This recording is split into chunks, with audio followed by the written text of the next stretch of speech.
Hey everybody, welcome back to Record-ology. Okay, today we're going to be looking at some 78's in this record album. This is one of two that I picked up in the free bin probably about a year ago. I've done a couple of videos featuring them, and but what's unique about these is they're all rock and roll 78's, and that's a pretty rare thing to find, especially two albumfuls in one place. And let me explain why. So as we've talked about in the past, the 45 RPM record came out in 1948 and became much more popular through the 50s.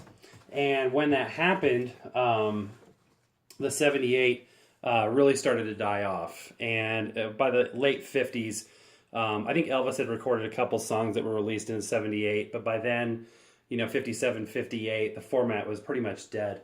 So for rock and roll music of the mid to late 50s to be out on 78 was fairly rare, because by then most things were being released on either 45 or on the new LP format, which were competing in the late 40s, early 50s. Okay, so we're just going to take a look at this. This is all rock and roll 78s, which is kind of cool. Here is the album. Again, it's a custom album that somebody bought empty and then they filled it up with their favorite music, the original playlist. In fact, I have a video.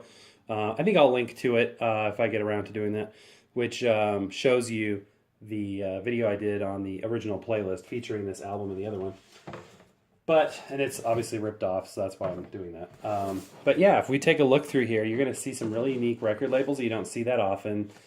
So there we got Johnny Ace on the Duke label. We have Lynn Hope and Orchestra on, I think that's the Aladdin label. Again, not labels that you see a whole lot of. There's some more Aladdin. Over here, the King. Okay, there goes the top. The King album, the King record label. And what's really cool too is this pretty popular thing to do back in the day. Let me get focused so you guys can see this. To put a custom label on the top of your record label there that. The record store will put it on there, and then you can put your name, was purchased by, and then what your name was. So it'd be advertising for the store, and it would also be a way for you to, put your name on it and own it, so it didn't get lost. Kind of like, you write your name at the beginning of a book that you buy. That's kind of the same idea there. Okay, so continuing through here, and we'll listen to one of these here in a minute. Hopefully I won't destroy anything else. I dropped that lid there. This one you can't even see what the label is, but Hand Clappin' by Red Prize Sock there from the Rhythm Record Shop, 2615 Street in Denver, Colorado. And this one actually has a name, Rick R or Rick P. That's kind of cool. Okay, that was a Mercury label. These are just cool labels. Look at this Mercury label in pink there. Super, super cool. And this person apparently liked this music. This was their personal record album, and pretty neat stuff. Jump Red Jump. A lot of red prize sock on here. So that was the favorite of this person, apparently. The Goof by Big J McNeely and his orchestra. Short Circuit by Red Prize Sock. Just some super cool stuff. Look at this label. This one I'm going to rotate around. Boy, this record has seen better days. Texas Turkey by Big J McNeely. McNeely on the Federal label. I bet you don't see a Federal label record very often. Cliff Records with Drum Boogie, Gene Krupa, some more jazz. We played that record before on another show. So yeah, interesting stuff. Not something you see all the time. Rock and roll 78s. Let's go ahead and pull one out here. I'm going to go over to this table off camera so I can do this without damaging anything. And we're going to pull this The Clock by Johnny Ace record out. And as you can tell, for those of you that watch the video about grading your records, you can see that this playing surface is pretty muted. It's not that bad. And it really doesn't, it's hard to see on camera. It actually looks shinier than it really is. It's fairly muted. So this is probably going to be a pretty loud, noisy, worn out record. But super cool there, that label, Duke. From the Rhythm Record Shop right there. Ace is Wild by Johnny Ace, or The Clock by Johnny Ace. Which one should we play? Oh, I'm touching the record. I'm sorry. I know that triggers a lot of people. Let's see here. Should we do Ace is Wild? Okay, we'll do Ace is Wild.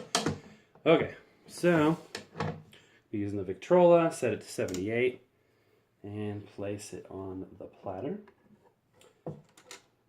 Raise our cueing lever, place the stylus over the lead-in groove, and we will give this rock and roll record a listen and see what we got.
All right, you guys, there we go. A little bit of rock and roll. Johnny Ace on 78, which is, again, fairly rare to find rock and roll music on a 78 RPM disc because when rock and roll music was coming out, we were really in the format war switching to LP vinyl records. So, but they are out there and pretty interesting stuff. If you happen to own any or come across any out in the wild, let me know about it in the comments.